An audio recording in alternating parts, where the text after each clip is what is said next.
Inihayag ni Secretary of State Marco Rubio ang pagpataw ng Estados Unidos ng sanctions sa 4 na hukom ng International Criminal Court. Ito ay kasunod umano ng hindi lehitimong mga hakbang ng korte laban sa Amerika at sa kaalyado nitong Israel.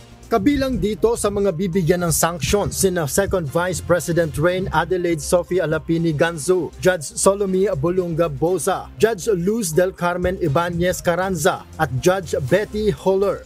Ayon kay Rubio, ang mga ito ay aktibong kasali sa investigasyong walang basihan ng ICC laban sa mga tropa ng US sa Afghanistan at sa paglabas ng warrant of arrest laban kina Israeli Prime Minister Benjamin Netanyahu at dating Defense Minister Yoav Gallant.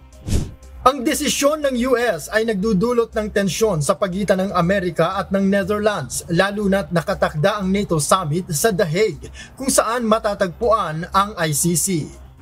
Samantala, hindi naman sinang-ayunan ng ICC ang sanctions na ito ng US at sinabi nila na ang hakbang ay banta sa pagiging independent ng hukuman at sa pandaigdigang hustisya. Noong Pebrero, nilagyan din ng sanctions si ICC Chief Prosecutor Karim Khan na naghain ng leave of absence dahil sa isang hiwalay na investigasyon tungkol sa umano'y sexual misconduct. Hindi kasapi sa ICC ang Estados Unidos at Israel at hindi nila kinikilala ang kapangyarihan ng International Court.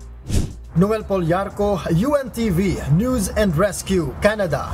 Diyos ang aming sandigan, serbisyo publiko ang aming pinahahalagahan.